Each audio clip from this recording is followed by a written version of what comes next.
आज Doubtnut app download करें। Doubtnut पर अपने सभी गणित, रसायन विज्ञान, भौतिक विज्ञान और जीव विज्ञान के डाउट्स का करो सफाया। बस प्रश्न की फोटो खींचो, एक ही प्रश्न को क्रॉप करो और तुरंत वीडियो सोल्यूशन पाओ। अभी डाउनलोड करें। हेलो फ्रेंड्स, हमारे इस क्वेश्चन में प्रकथन और कारण गिवन है। इसके बेसिस पे 4 ऑप्शन गिवन है, हमें सेलेक्ट करना कौन सा ऑप्शन हमारा करेक्ट होगा। तो सबसे पहले हम प्रकथन को पढ़ते हैं। क्या बोल रहा है कि यदि अलग अलग त्रिज्याओं के दो गोलीय चालकों के पृष्ठीय आवेश घनत्व हमारे समान हो तो इनकी सतहों के नजदीक विद्युत क्षेत्र की तीव्रताएं भी हमारी समान होंगी। तो क्वेश्चन को हम यहाँ पे फिगर ड्रॉ करके देख लेते हैं। दो हमारे अलग अलग गोलीय चालक है, एक गोलीय चालक हम ये कंसीडर कर लेते हैं और एक दूसरा गोलीय चालक हम यहाँ पे ये कंसीडर कर लेते हैं। अब इसके बाद क्या बोला जा रहा है, इनकी हमारी दोनों की त्रिज्याएं हमारी अलग अलग है। ओके, इन दोनों की हमारी जो त्रिज्या है हमारी क्या है, अलग अलग है। ओके, यहाँ पे इन दोनों गोलीय चालक की हमारी त्रिज्या क्या है, अलग अलग है। इसका केंद्र हम यहाँ पे ऊपर मान लेते हैं, इसका केंद्र हम यहाँ पे ओ डैश पे मान लेते हैं। इसकी त्रिज्या को हम R1 से डिनोट कर देते हैं, इसकी त्रिज्या को हम R2 से डिनोट कर देते हैं। अब यहाँ पे क्या बोला जा रहा है कि इसका भी जो पृष्ठीय आवेश घनत्व है दोनों का समान है। यहाँ पे हम आवेश को Q1 मान लेते हैं और यहाँ पे हम आवेश को Q2 मान लेते हैं। हमें क्या बताना है, इसके जो है सतह के नजदीक किसी बिंदु पे, दोनों गोलीय चालक के सतह के नजदीक किसी बिंदु पे हमें क्या करना है, वैद्युत क्षेत्र की तीव्रता कैलकुलेट करनी है और हमें चेक करना है कि ये दोनों वैद्युत क्षेत्र की तीव्रताएं हमारी समान होंगी कि नहीं। ये हम पहला गोलीय चालक कंसीडर कर रहे हैं और ये हमारा क्या है, दूसरा गोलीय चालक है। तो हम क्या करेंगे, सबसे पहले हम पहले वाले गोलीय चालक के देखते हैं कि हमारा वैद्युत क्षेत्र की तीव्रता हमारी किस किस राशियों पर निर्भर करती है, उसके बेसिस पर हम डिसाइड कर पाएंगे। तो किसी भी गोलीय चालक के जो है सतह से दूर जो है हमारा जो वैद्युत क्षेत्र की तीव्रता होती क्या होती, E इक्वल टू जो है के Q divided by R square के बराबर होती है। तो मीन्स यहाँ पे अगर हम देखें तो जो हमारी वैद्युत क्षेत्र की तीव्रता है हमारी E अनुक्रमानुपाती है हमारा Q divided by R square के। ओके, अगर हम देखें कि दोनों के लिए हमारा जो है यहाँ पे E हमें पता चल गया, E हमारा अनुक्रमानुपाती Q divided by R square है। अगर हम दोनों के लिए Q और R का अनुपात कैलकुलेट कर पाए तो उसके बेसिस पर हम यहाँ पे बता सकते हैं कि हमारा जो है दोनों के लिए वैद्युत क्षेत्र की तीव्रता में क्या अनुपात होगा।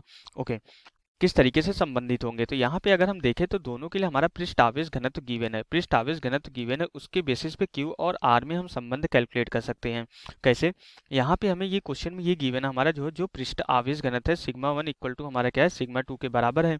तो हमें पता है जो पृष्ठ आवेश घनत्व होता है क्या होता है कि हमारा आवेश डिवाइडेड बाई क्षेत्रफल के बराबर होता है। पहले वाले पे आवेश हमारा Q1 हमने माना है और इसका क्षेत्रफल हमारा 4πr1 स्क्वायर हो जाएगा क्योंकि गोला है हमारा। दूसरे का आवेश हमने Q2 माना है, इसका क्षेत्रफल हमारा 4πr2 स्क्वायर के बराबर हो जाएगा। ओके, यहाँ से हमारा 4π जो है 4π से कैंसिल हो जाएगा। तो जो हमारा Q1 डिवाइडेड बाई जो Q2 की अनुपात आ रहा है ये हमारा कितना हो जा रहा है, ये हमारा R1 square divided by R2 square के बराबर हो जा रहा है। ओके, अब यहाँ पे हम क्या करेंगे, ये हमारा R1 square divided by R2 square हो गया, Q1 डिवाइडेड बाई Q2 का अनुपात। अब यहाँ पे ये संबंध यूटिलाइज करके दोनों के लिए वैद्युत क्षेत्र की तीव्रता का अनुपात हम चेक करेंगे। तो यहाँ से हमारा E1 डिवाइडेड बाई E2 हमारा कितना हो जाएगा, E1 divided by E2 equal to Q1 divided by Q2 into हमारा जो है यहाँ पे R2 square divided by R1 square के बराबर हो जाएगा। ओके, अब यहाँ से हमारा E1 डिवाइडेड बाई E2 कितना हो जाएगा, E1 divided by E2 equal to Q1 divided by Q2 की वैल्यू यहाँ पे लाके हम पुट कर देंगे। तो ये R1 square divided by R2 square into हमारा कितना है यहाँ पे R2 square divided by R1 square के बराबर है। तो ये R2 स्क्वायर से कैंसिल हो जाएगा, R1 स्क्वायर से कैंसिल हो जाएगा। तो जो E1 डिवाइडेड बाई E2 की वैल्यू हमारी कैलकुलेट होकर आती है, E1 divided by E2 equal to हमारा 1 हो जाता है। तो ये हमारा कितना आ जाता है, E1 इक्वल टू जो है हमारा E2 के बराबर आ जाता है। तो मीन्स यहाँ पे हमें क्या पता चल गया कि दोनों के कारण जो है उसके सतह से जो है नजदीक किसी भी बिंदु पे जो वैद्युत क्षेत्र की तीव्रता होगी हमारी क्या आ गई, समान आ गई। तो इसलिए हमारा यहाँ पे जो प्रकथन है, प्रकथन हमारा क्या हो जाता है, सही हो जाता है। प्रकथन में भी यही बात बोली जा रही है, हमने प्रकथन को चेक कर लिया, हमारा प्रकथन क्या है, सही है। अब इसके बाद क्या बोल रहा है, कारण में क्या बोल रहा है, प्रति एकांक क्षेत्रफल पर आवेश को जो है पृष्ठीय आवेश घनत्व कहते हैं। तो ये भी हमारा सही है। हमने जो यहाँ पे पृष्ठ आवेश घनत्व का जो फॉर्मूला हमने यहाँ पे लिखा है क्या है, हमारा जो है ये हमारा क्षेत्रफल है, तो एकांक क्षेत्रफल पे जो हमारा आवेश होता है वही हमारा क्या होता है, पृष्ठ आवेश घनत्व होता है। तो इसलिए हमारा कारण भी सही है।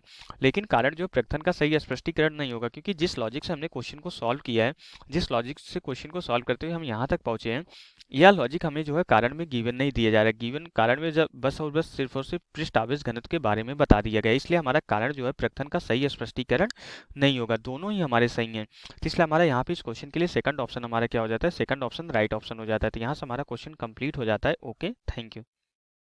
कक्षा 6 से 12वीं से लेकर नीट, IIT, JEE वो एडवांस के लेवल तक 1 करोड़ से ज्यादा छात्रों का भरोसा। आज ही डाउनलोड करें डाउटनेट ऐप या व्हाट्सएप करें अपने सारे डाउट्स 8400 400 400 पर।